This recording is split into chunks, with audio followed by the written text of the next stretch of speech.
Hello दोस्तों, कैसे हो दोस्तों। आज हम इस वीडियो में एनबीएस जो मेस हेल्पर का वैकेंसी निकला हुआ है उसके लिए कुछ इंपॉर्टेंट एमसीक्यू देखेंगे और एक्सप्लेनेशन के साथ देखेंगे।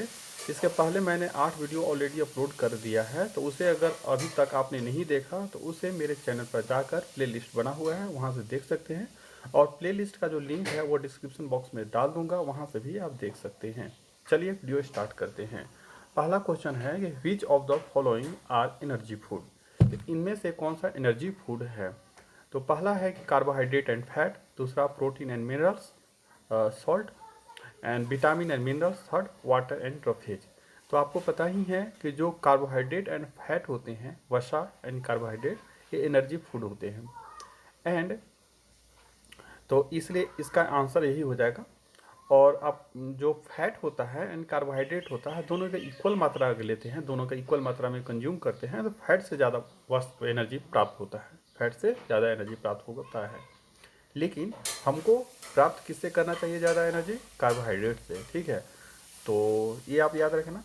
और प्रोटीन होता है, प्रोटीन हमारे शरीर को क्यों ज़रूरत होता है? तो प्रोटीन हमारे शरीर को ग्रोथ के लिए ज़रूरत होता है, तो ग्रोथ के लिए ज़रूरत होता है। मिनरल्स वगैरह क्यों ज़रूरत होता है? मिनरल्स हमारे शरीर को, जैसे कैल्शियम हो गया हड्डी के लिए मजबूत हो गया, उसी तरह से अलग अलग मिनरल्स है, वो अलग अलग चीज़ के लिए ज़रूरत होता है। विटामिन हमारे शरीर को बहुत सारे बीमारियों से बचाती है, ठीक है। जैसे कि विटामिन ए हो गया, वो आपको खाएंगे तो आपको जो रतौंधी बीमारी होती है वो नहीं होगी, नाइट ब्लाइंडनेस। विटामिन बी 1 की कमी से बेरी बेरी होती है तो वो नहीं होगा।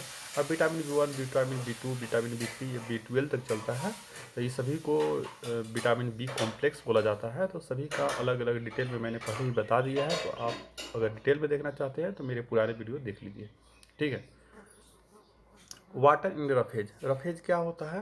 तो इसके बारे में भी पहले मैंने जो वीडियो बनाया है उसमें बता दिया है। तो इसको हिंदी में रुक्षांश बोलते हैं, ये जो मोटे अनाज होते हैं, ठीक है, फाइबर भी बोलते हैं इसको। तो जो मोटे अनाज होते हैं उसमें ये पाया जाता है रुक्षांश, रफेज। तो इसका क्या काम होता है हमारे शरीर में?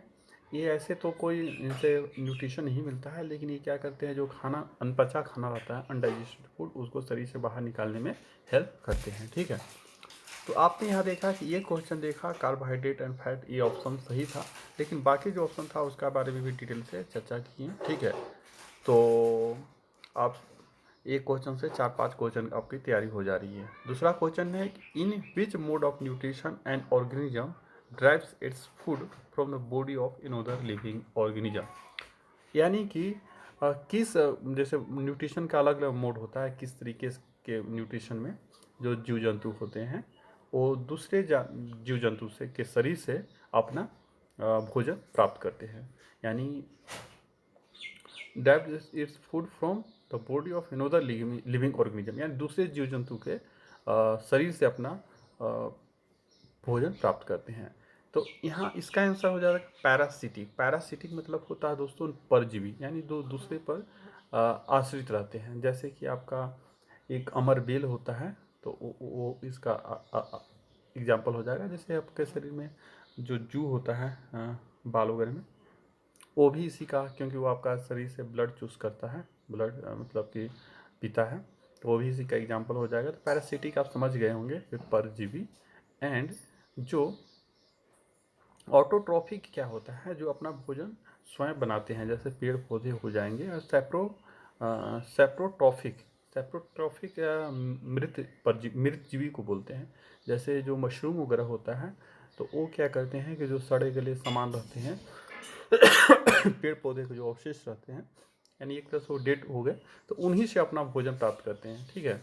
तो ये जो मशरूम वगैरह सेप्रोट्रॉफिक के अंदर आ जाएंगे, ठीक है।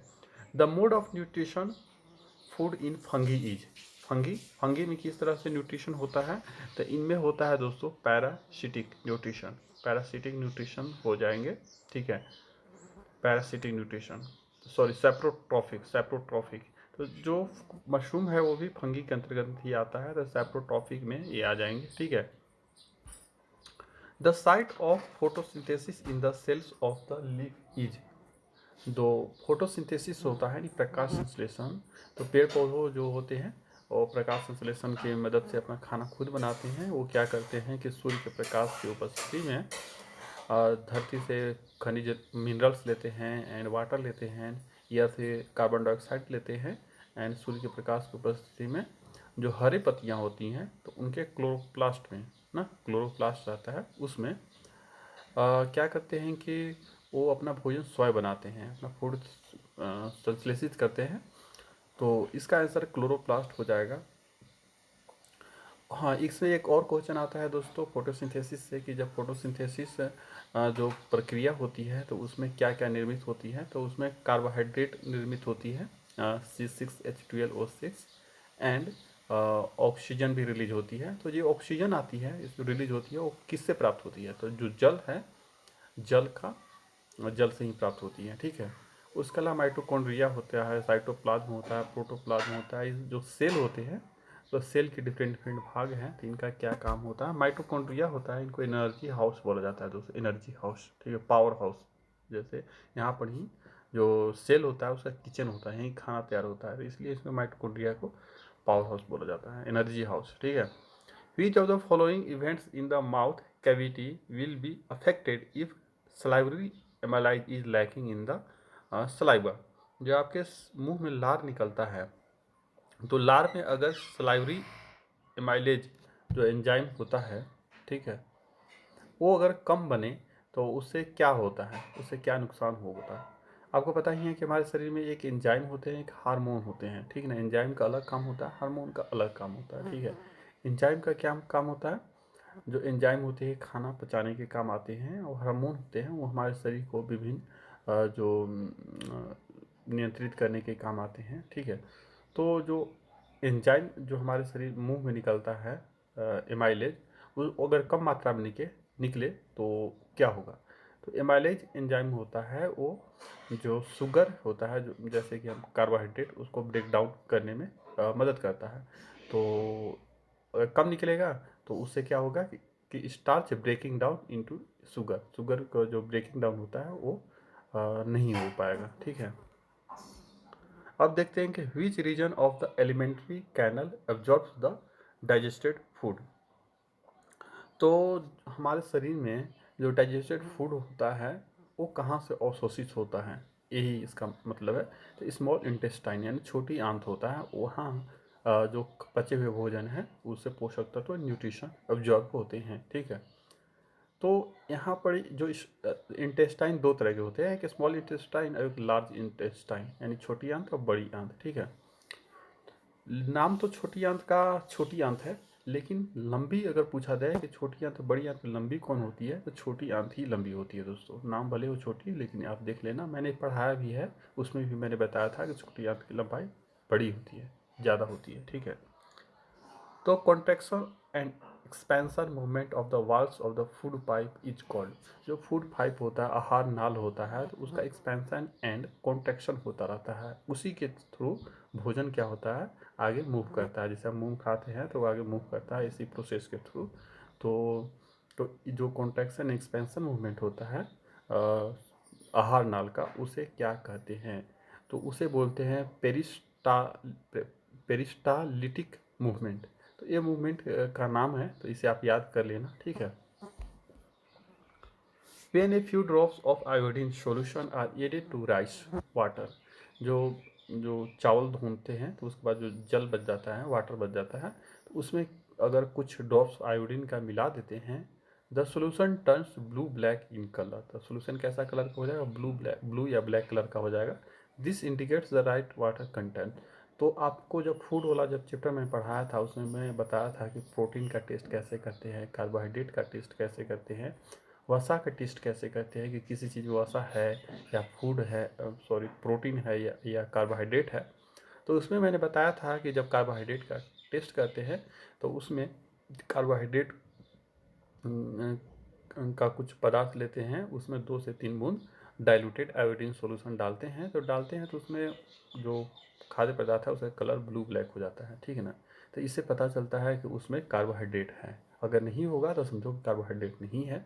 तो यहाँ पर भी आयोडीन डालने पर कलर ब्लू ब्लैक हो जा रहा है, तो इससे पता चलता है कि उसमें स्टार्च है। स्टार्च बोलो या मड बोलो या कार्बोहाइड्रेट बोलो, सभी एक ही चीज़ है। ठीक है, the break down of pyruvic pyruvate to give carbon dioxide water and energy takes place in. तो ये होता है माइटोकॉन्ड्रिया में। माइटोकॉन्ड्रिया को पावर हाउस बोला जाता है, पायरुविक अम्ल होता है, ठीक है। तो माइटोकॉन्ड्रिया में होता है, ठीक है दोस्तों, इसका माइटोकॉन्ड्रिया याद रखना।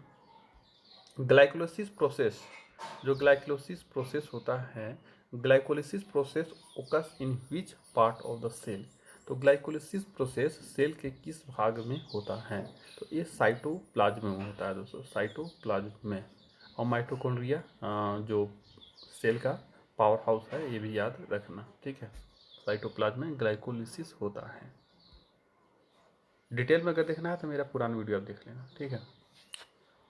कुछ चीज़ें मैं डिटेल में भी नहीं बता रहा हूँ, तो उसे आगे की वीडियो में बता देंगे दोस्तों, ठीक है। Name the substance whose build up in the muscles during vigorous physical exercise may cause cramp. तो जो हम फिजिकल एक्सरसाइज करते हैं बहुत ज़्यादा, बहुत टफ, तो उससे क्या होता है कि जो हमारा जो मसल्स होता है उसे पेन होने लगता है। तो किसके कारण होता है? तो वहाँ पर लैक्टिक एसिड का निर्माण होता है, उसी के कारण पेन होने लगता है। तो ये अब याद रखना, ठीक है। Name the pores in a leaf through which respiratory exercise of gases takes place.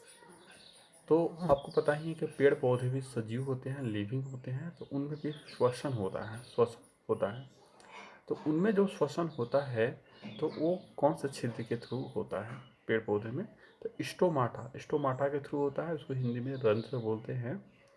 तो जैसा कि हम लोग श्वास लेते हैं, तो पेड़ पौधे भी उसी तरह से श्वास लेते हैं और वो स्टोमाटा के थ्रू लेते हैं, ठीक है। जाइलम क्या होता है? जाइलम एक तरह का टिश्यू होता है, जाइलम एंड फ्लोएम। तो फ्लोएम क्या होता है दोस्तों? पेड़ पौधों में होता है जाइलम एंड फ्लोएम। तो फ्लोएम फूड का वहन करता है, जो पेड़ पौधे भोजन बना लेते हैं उसको पौधों के विभिन्न भागों तक ले जाते हैं, फ्लोएम। और जो जाइलम है वो जड़ से खनिज लवण एंड जल को पेड़ पौधों के विभिन्न भागों तक ले जाते हैं, ठीक है। जाइलम एंड फ्लोएम के बारे में भी आपने जान गए। अगला है कि the respiratory pigment in human beings is. जो ह्यूमन बींग्स होते हैं उनमें रेस्पिरेटरी पिगमेंट कौन होते हैं? तो इसका आंसर हो जाएगा हीमोग्लोबिन। हीमोग्लोबिन है वो ह्यूमन बॉडी में रेस्पिरेटरी पिगमेंट होते हैं। हीमोग्लोबिन क्या होता है? जो ऑक्सीजन होता है वो हीमोग्लोबिन में घुल जाता है और उसके थ्रू, हीमोग्लोबिन ब्लड का पार्ट है, उसके थ्रू शरीर के विभिन्न भागों में पहुंच जाता है और वहाँ जो जहाँ पर सेल में जाके उससे हीमोग्लोबिन और ऑक्सीजन अलग हो जाते हैं, ऑक्सीजन सेल के पास चला जाता है और हीमोग्लोबिन अलग हो जाते हैं। तो इस तरह से जो जो हीमोग्लोबिन है ऑक्सीजन का वहन करने में मदद करता है। वहन मतलब carry, transportation of oxygen in human body. The movement of food in phloem is called. जो फ्लोएम होता है, जाइलम एंड फ्लोएम आपको बता ही था अभी।